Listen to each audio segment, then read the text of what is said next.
there are levers that you can pull. You just need to figure out in your company, what are they? I know if you're feeling exhausted, it's tempting to say, throw up your hands and to say, hey, that's just how it is.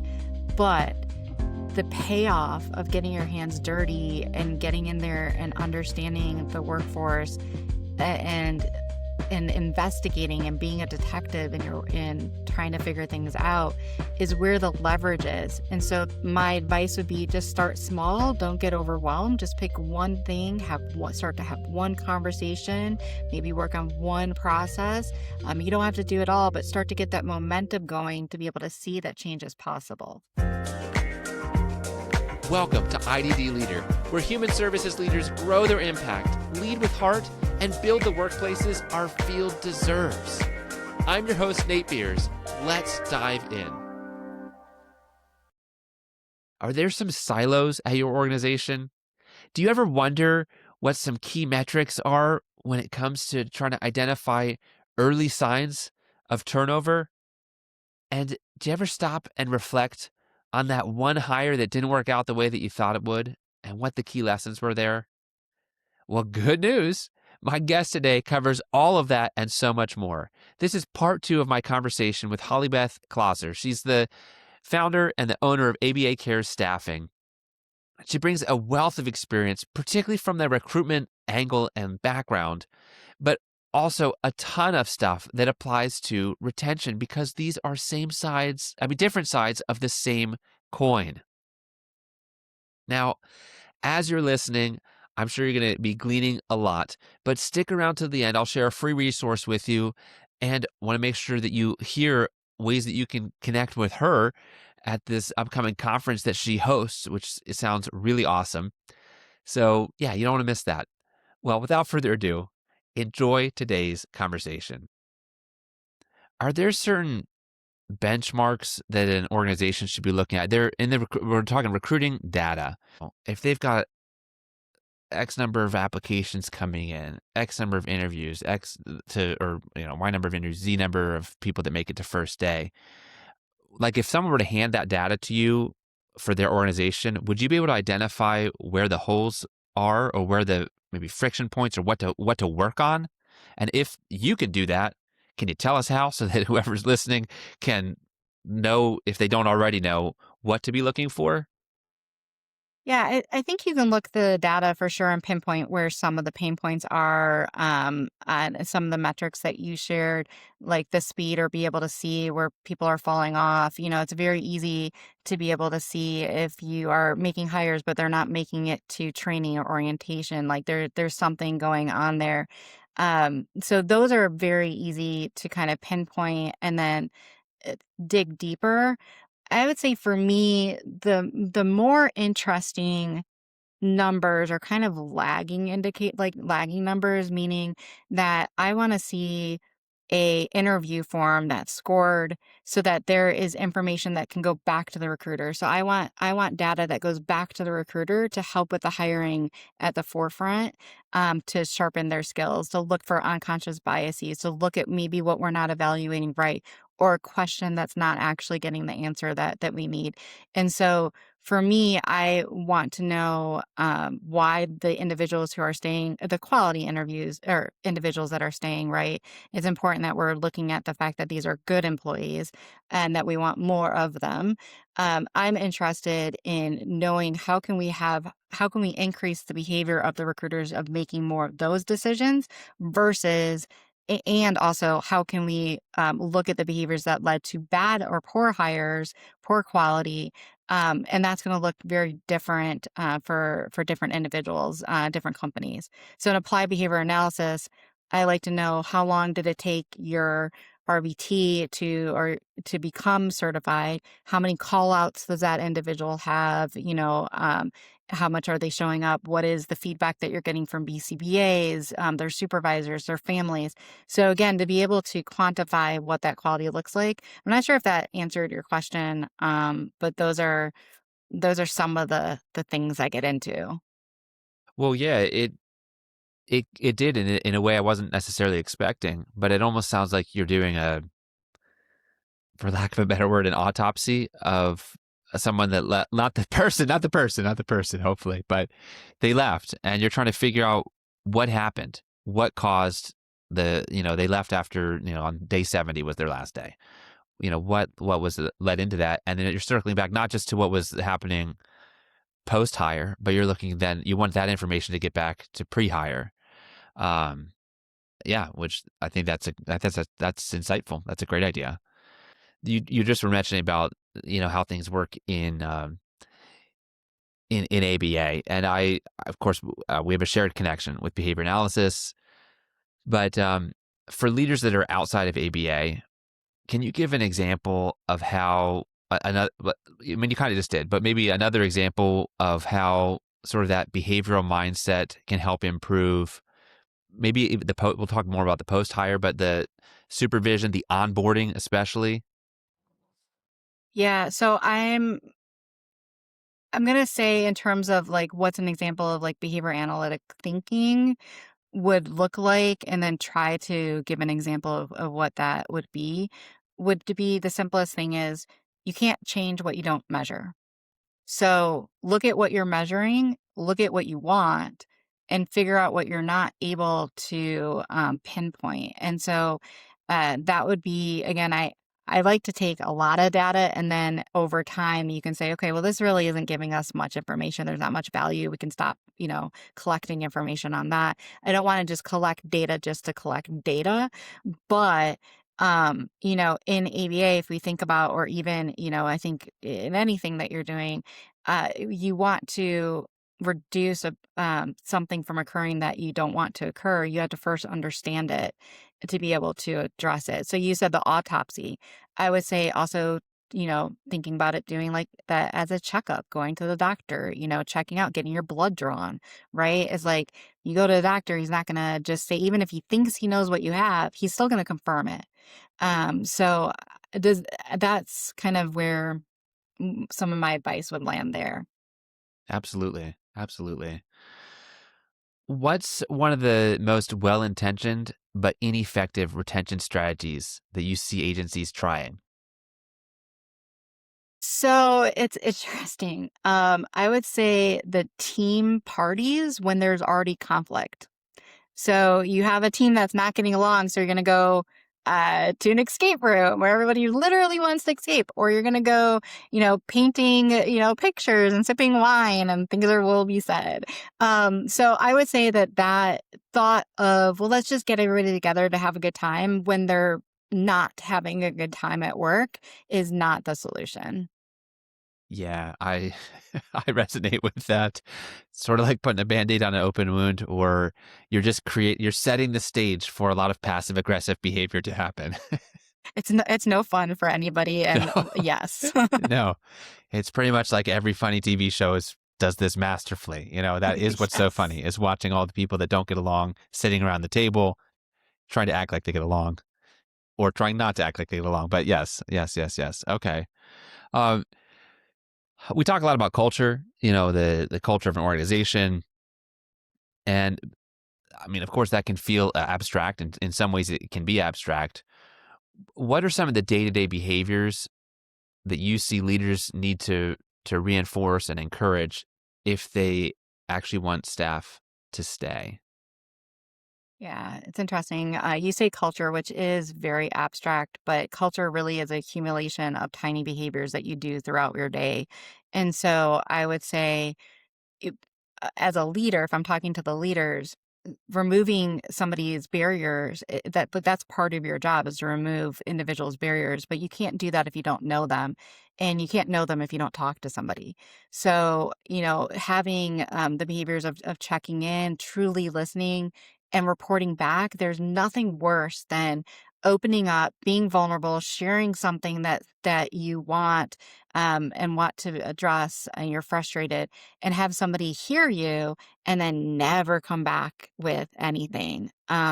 So being very mindful of that.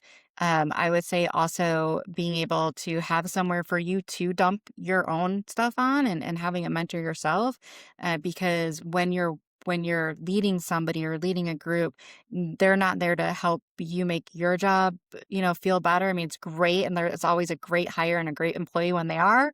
But really, it's your job to make sure that you're not asking for that, especially when they're in a point of frustration or a pain. So, having a great mentor yourself is important. So feed into your skill set so that you can continue to feed into theirs would be something that I would recommend. Oh, wonderful. Wonderful.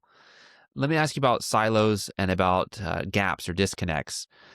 Um, this is not true everywhere, but sometimes there's kind of the joke of like, oh yeah, that's HR, and there can be lots of perceptions that are related to that. Not all those are bad actually, but there can be that too. If you were, if I was an executive at an organization where it feels somehow we've identified it feels like we're not all integrated. Like that information about what happened when the person left or they stayed and they're doing great, never's making it back to the recruiters or these disconnects that are happening and it feels like a gap. What's a practical way that you would see or what would you advise to help close that gap? So that's really the first thing I try to do when I'm working with an organization. You hit the nail on the head when I'm working on retention. Is we need to take the Mayo Clinic kind of approach. We all need to be working towards the same thing, sharing information, and looking at it from different angles. When you work in a silo, you can't help but break down somebody else's system. So if you're only trying to solve for one team or one organization's issues, you're going to create a ripple effect of other issues. But if everybody is sharing and able to collaborate. So I would say, depending on how big your team is, have a champion who is from each department. And by champion, I mean somebody who's going to work collaboratively, though, not somebody who's going to come in and want to force their agenda. So having a team that does work together and really coaching them, and then also work on their coaching to be able to get buy-in from the larger team. But I think it starts with centering everybody with it, which is the North Star. I mean, the North Star is our patient, right? Or the North Star is our candidate. Like, what is the focus that we're trying to support? And then from there, let's make sure that everything leads back to them while still is attainable. And in order to do that, you do have to hear from everybody. You can't solve things in a silo.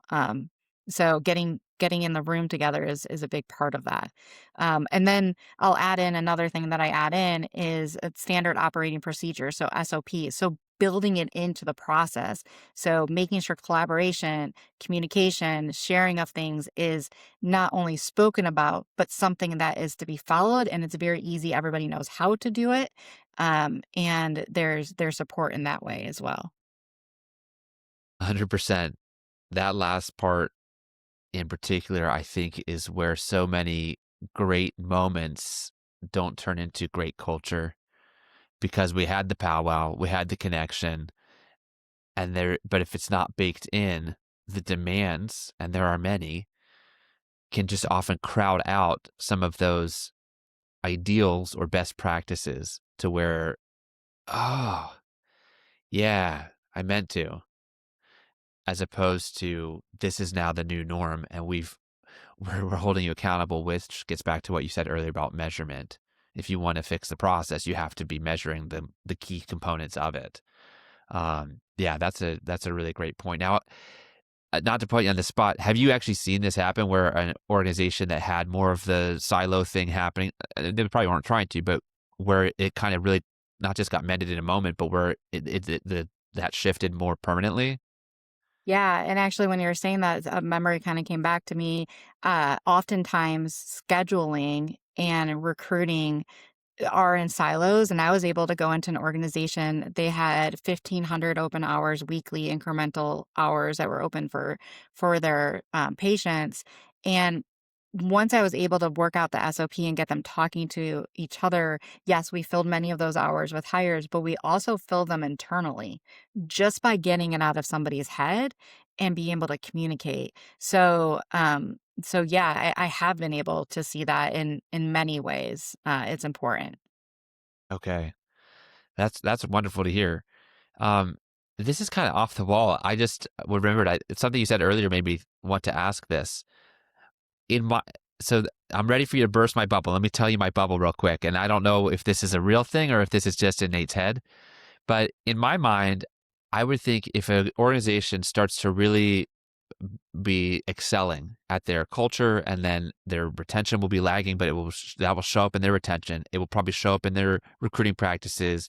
Things like what you just described that needed to happen and did happen at the organization, those will become like normative, or what's happening. I would think that there could come a time where an organization starts to get at least a little bit more in demand, where some of the better talent wants to go work for them because of their reputation. I certainly know that's true in other industries. I feel like I don't hear it as much in human services or in the IDD world. In my head, I'm like, guys, if we can just get this, like if we can nail this and crush this for, give it, I don't know, it might take a couple years, but in a few years, it'll start to, like, that tail will start to swing back towards us, and people will have this magnetic attraction. Now, again, is that just in my head, or have you happened to see that? I've seen that. I've been in part lucky and fortunate enough to be part of an organization where that was true, where I've actually been interviewing candidates and they were like, "I was so excited to see you guys finally open a position." Yes. Like, that is exactly what you want. And so branding is so important. It can go both ways, right? You can either be the organization that people hear great things about or organization that they don't. And so, yes, when you're living that, it does breathe outside of just what is operationally happening. It does start to become your brand. It starts to be, people can see it and can feel it. You go to events and people want to be part of that group, right? So no, not in your head at all. And very, very important in terms of making your recruitment easier. Yeah. Yeah. I mean, that seems like that would be the goal, on Yes. like a more macro level, to have it go like that. Now, this is now going to kind of go, like maybe less of a happy moment, but I'm curious if there's a time where you feel like you nailed a hire and then later realized that the system failed that person. And I want to know, what did that teach you in your, whatever your role, however you were taught, how you intersected that situation. Yeah, it's I can. I of course, not all hires are gonna work out. Not everything's gonna be, rainbows and butterflies as much as you'd like them to be. And a good number of hires do stay. But I would say that the one that hit me pretty hard is I knew that this individual had very high standards when it came to ethics, as they should. Um, and my understanding of the place that I was hiring for also would be able to meet those kind of high standards that they were looking for. However, that was not the reality. Quick announcement. If you're an executive or an HR director at a human services agency and you want a stronger, more stable workforce, I want to invite you to a new series of free live sessions designed just for you. I'm collaborating with the Institute on Community Integration from the University of Minnesota, and we're launching the Direct Support Leadership Lens Strategies for a Stronger Workforce series. These are practical, interactive, and they're anchored in that, yeah, we've already tried everything to fix it feeling that many leaders experience. You can get the whole scoop and register. Just click the top banner at iddleader.com. The company was a little bit more, I would say, fluid or lax on some of the things that were questionable. In our field, I will say it's ethics is a very hard thing because it's not black and white, but so oftentimes it is looked at as black and white. And so where I feel like I failed that individual and failed the company is to be able to make a match where the ability to look at the gray was the same, if that makes sense. And I know that sounds really kind of strange, especially when it should be either all good or all not. And so you should be able, and why would I hire for, a place that's not ethical? They weren't unethical. They were ethical, but there was a couple practices that just were in a disagreement with how you approach something. So I'll give it like an example because this can clearly like very easily, somebody can fill in the gap. So I'll give you an example of what that could look like is DTT, so discrete trial training, right? Is an approach that you can use in applied behavior analysis. Now, some people feel very strongly that it is not okay to use, and some people are more like, it depends on the individual, and some individuals really love it. And so it'd be an example like that where somebody would be say that this approach is unethical. Well, an approach isn't unethical, it's how it's being applied, sure.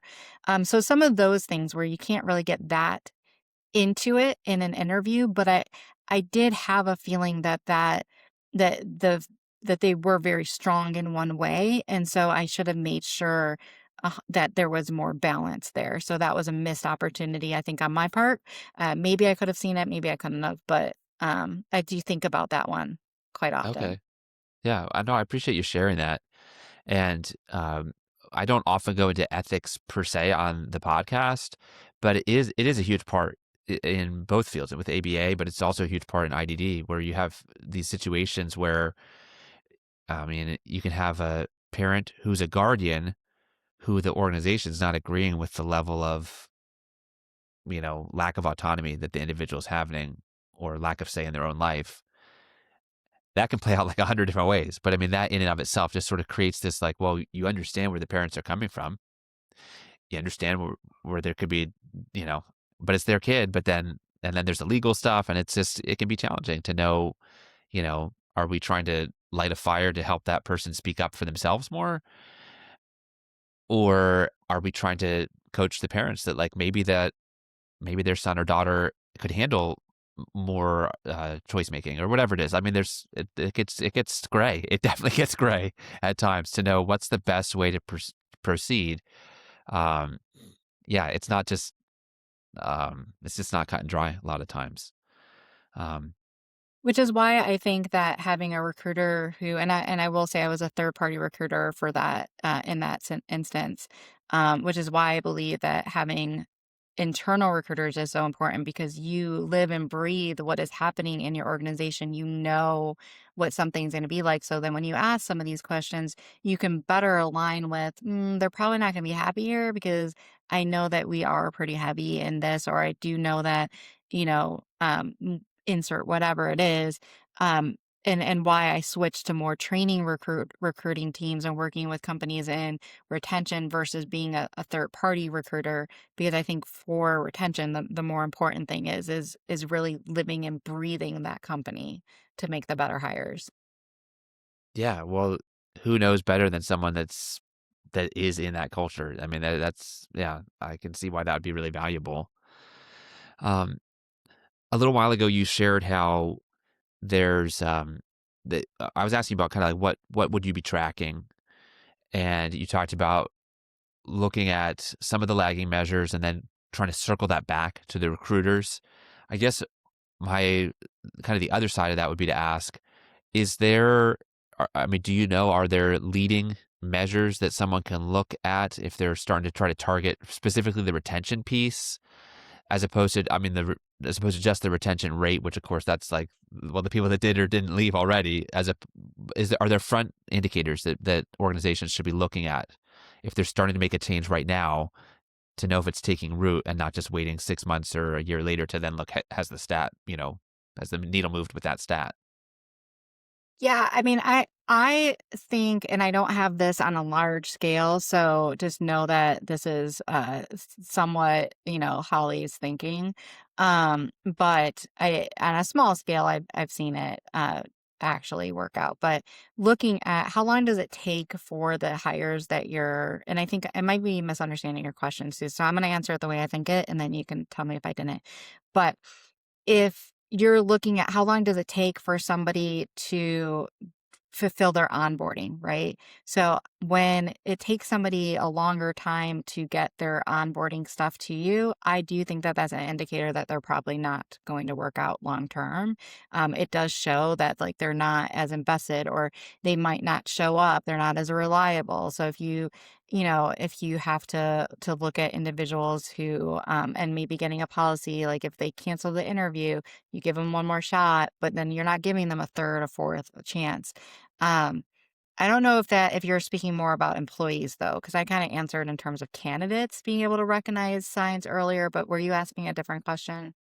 Was thinking a little bit more of the after day one, but that's actually still really valuable information. I guess I was also just asking, and if this isn't, if you haven't seen anything that's that clear, I'm on a hunt for it. So I don't expect that you're necessarily going to have the answer. I have some of my own ideas on it too, but what should an organization be measuring to try to improve the retention? Are there leading measures, not just the lagging measure of the stat? Okay, yes. So I would say another thing that you point to is looking at the trend of call-offs. So if you see somebody disengaging or calling off quite often and their behavior changes, get in there. If you notice that somebody who was working out and was a great employee and their behavior is shifting, don't wait to see if that's true. It's true. Like, trust me. So being able to go in there and help them figure out like what's going on, like how can we something's changing, maybe something's going on personally for them, or maybe your company started doing a different um a training on crisis management, and that's not sitting well with them. Having those conversations is a gift. So those are some of the indicators that I see a lot of people ignore. It's like, man, that person, and they're on their way out. They were pretty good. They've kind of they've advocated for maybe having a different schedule. They've done this or that. But you didn't really listen to that. So now you're going to see all of the call offs. So I would say that one of the data is if you're looking at consistent attendance problems, that is a good indicator. Okay, yeah, I think I've seen some correlation stuff with that in a little bit of research, and that certainly bears true with my own, I mean, personal experience and in interviews and in observations as well. But I actually really liked. I think it's worth emphasizing it again, or just pausing for a moment, of how proactive what you said a good response is, to be so proactive in having conversations and asking questions and listening to what that person needs, or trying to collaborate with them on what has changed, and not just sort of, you know, standing at a distance and saying, well, we can see that that person's getting disengaged, but being really proactive. And I think there's a lot to learn there. And it's easier said than done. It's easier in theory than it is in practice, when there's, if you've got 12 people that are reporting to you, and that there's lots of needs that represents. That's not the individual's needs. That's just the staff needs. But I do think that makes an absolute world of difference.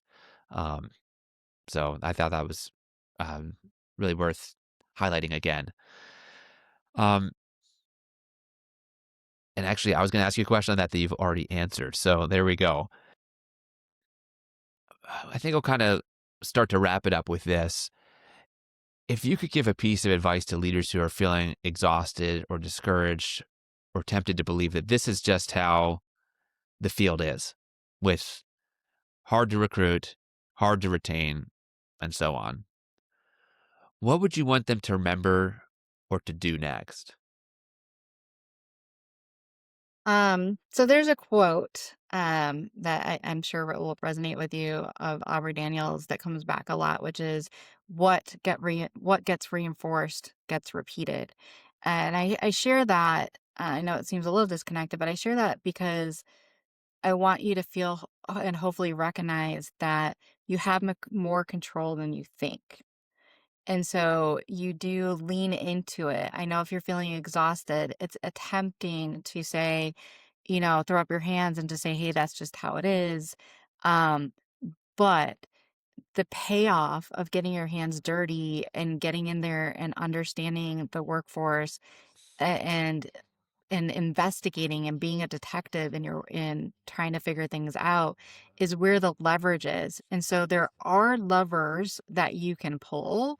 You just need to figure out in your company, what are they. And so my advice would be, just start small, don't get overwhelmed, just pick one thing, start to have one conversation, maybe work on one process. You don't have to do it all, but start to get that momentum going to be able to see that change is possible. Yeah. Oh, that's great. I like that a lot. Absolutely. Um, if someone wants to connect with you, they want to learn more about ABA Cares, where should they go? How should they, other than listening to your podcast, which is called go ahead. Just give us the podcast name again and how should they connect with you? People Contingency Podcast. It's a mouthful. But you can find, I hang out on LinkedIn. It's the easiest place to find me is Holli Beth Clauser on LinkedIn. I'm sure Nate will put it in the show notes, my name Yes. and all of that. Super easy to find. And if you're looking, for a conference to attend that focuses 100% on workforce leadership, things that we talked about here, then you can find that either on my website, www.abacairestaffing.com, or on Behavioral Live's website as well. Okay. Wonderful. Well, hopefully, I mean, one of the best gifts I feel like in being a podcast host is getting to introduce people that are in my world to other people in my world and see that kind of cross pollination. So this has just been wonderful today. Really cool to hear somebody outside of the IDD space, but in such an adjacent and parallel field that it's, I mean, like everything that you shared is exactly the same kinds of things that we're wrestling with and dealing with within the IDD space. So I appreciate your time very much, and thank you for being a guest today. Hey, thanks for having me on. It's been a pleasure. Wow, that was awesome. She hit it on every level, down to the granular, the tactical stuff, to then some of the strategy and practical steps for that, to then even some of the ideology and the reflection and looking big picture at the macro stuff. I loved it. I hope you did too. I always try to leave you with at least one action move. Today, I've got two. The first one, and this is probably obvious, go check out the conference that she hosts. Go check out her podcast. Connect with Holli Beth in some way, shape, or form.